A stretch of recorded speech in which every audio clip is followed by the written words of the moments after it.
I never believed in the supernatural until that fateful day when I stumbled upon an old, decrepit doll in the attic of Marionette Manor. The doll, with its cracked porcelain face and faded dress, seemed innocent enough at first glance. Little did I know that it held a sinister secret waiting to be unleashed. As I brought the doll down from the attic, a chill ran down my spine. Its glassy eyes seemed to follow my every move, and its painted smile appeared to widen with each passing moment. Ignoring my unease, I placed it on a dusty shelf in my bedroom, thinking nothing more of it. That night, as I lay in bed, I heard a faint scratching sound coming from the corner of the room. My heart raced as I turned on the bedside lamp, only to find the doll sitting on the floor, its tiny fingers scraping against the wooden floorboards. I couldn't believe my eyes. How had it moved on its own? Fear gripped me, but curiosity got the better of me. I cautiously picked up the doll and examined it closely. Its once lifeless eyes now glimmered with an eerie light, and its smile seemed to stretch impossibly wide. I couldn't deny it any longer.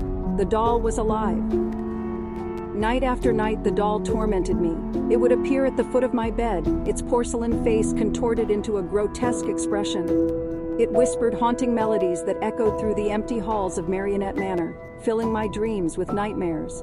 I tried to escape its clutches, but it always found me, lurking in the shadows, waiting for the perfect moment to strike. As the days turned into weeks, I became a mere shell of my former self. Sleep deprivation and constant fear consumed me. I could no longer distinguish between reality and the doll's twisted games. It had become an inescapable nightmare, a malevolent force that fed off my terror. One stormy night, as lightning illuminated the darkened sky, I made a desperate decision. Armed with a box of matches and a bottle of kerosene, I ventured into the attic of Marionette Manor.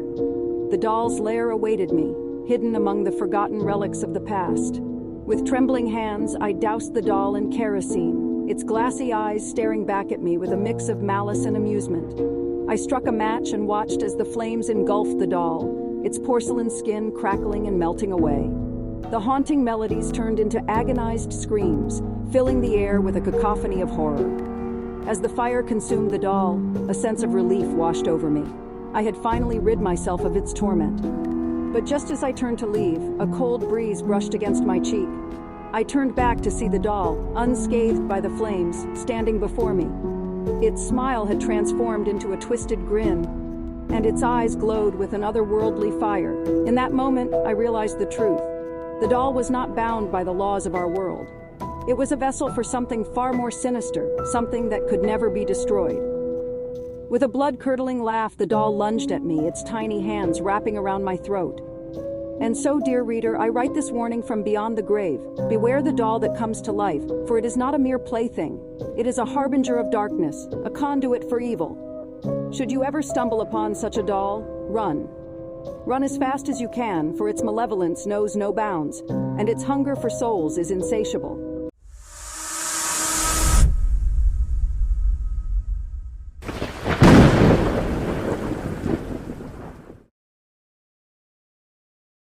As a child, I had always found solace in the eerie beauty of antique dolls.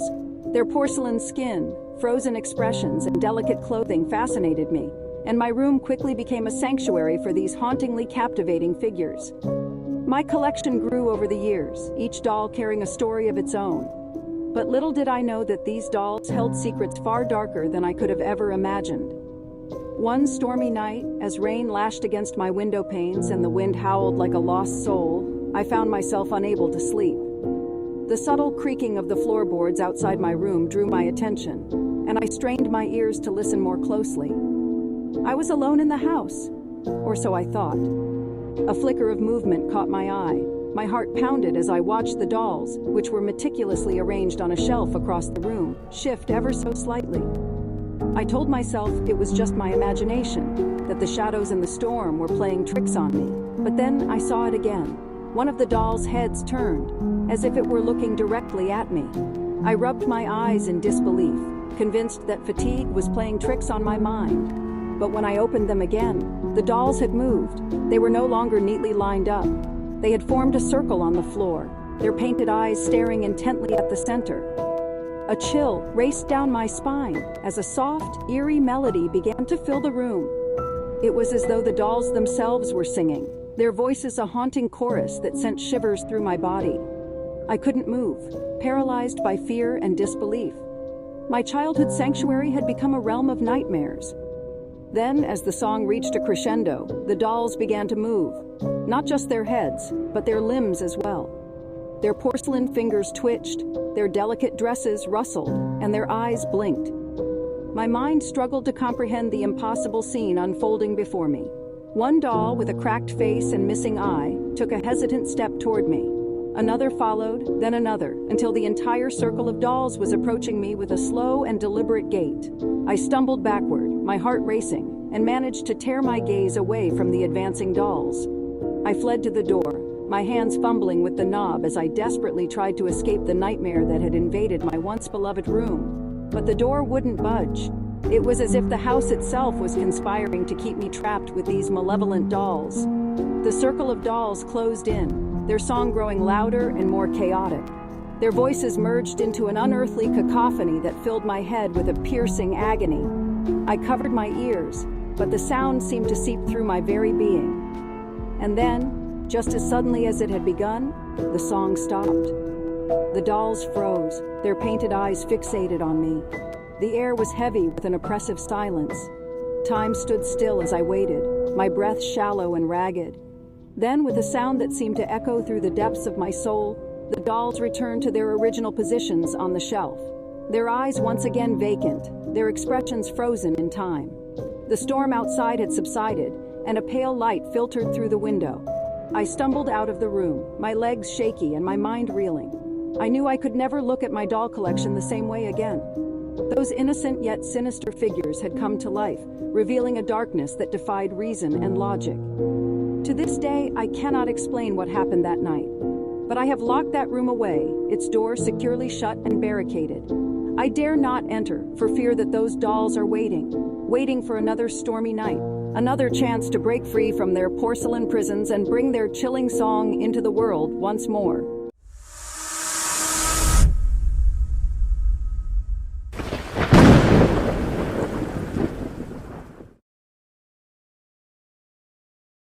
The old Victorian house at the end of the street always held an air of mystery, its towering structure looming over the neighborhood like a silent sentinel of secrets.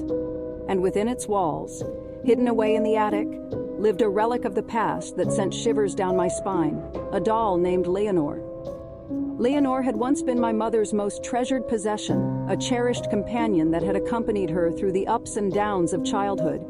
Its porcelain face held an otherworldly beauty, and its wide, glassy eyes seemed to follow you wherever you went. But there was something unsettling about those eyes, as if they held a depth of knowledge that extended far beyond the doll's inanimate form. My fascination with Leonor began innocently enough.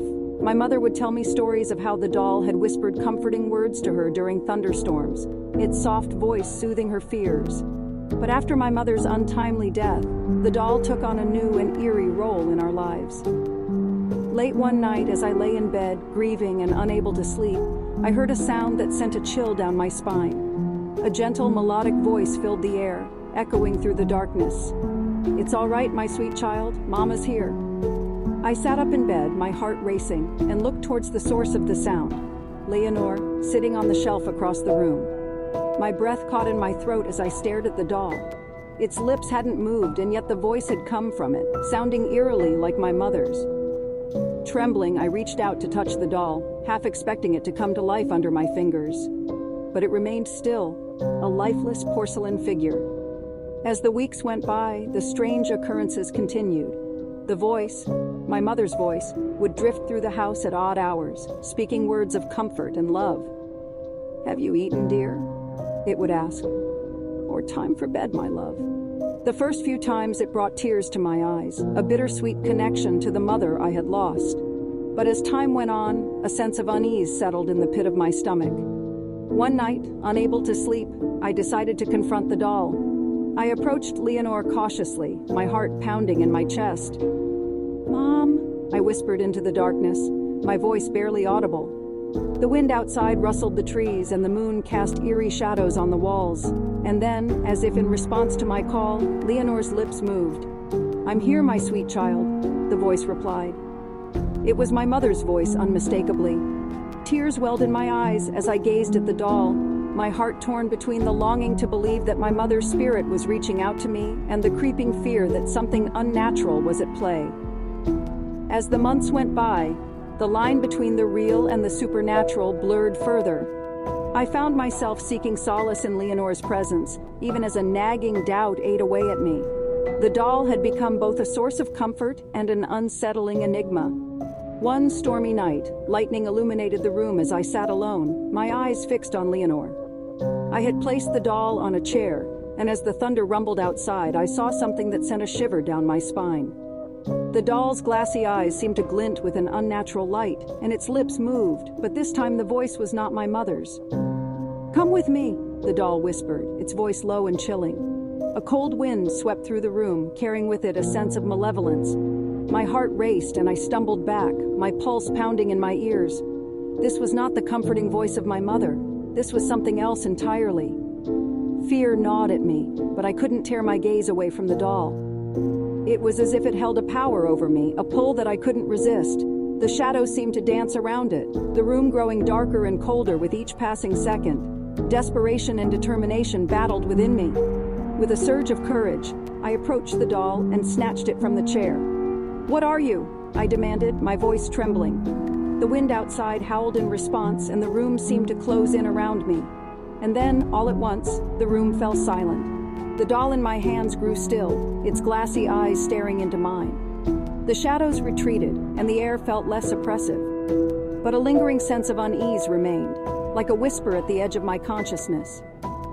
Leonor had fallen silent, its haunting mimicry silenced. I placed the doll back on the chair, its porcelain features once again lifeless. I stood there, my heart still racing, the weight of uncertainty heavy upon me. As the years passed, I moved on from the old Victorian house, leaving Leonor behind in the attic. But the memory of those eerie whispers lingered, a reminder that some mysteries were best left unsolved.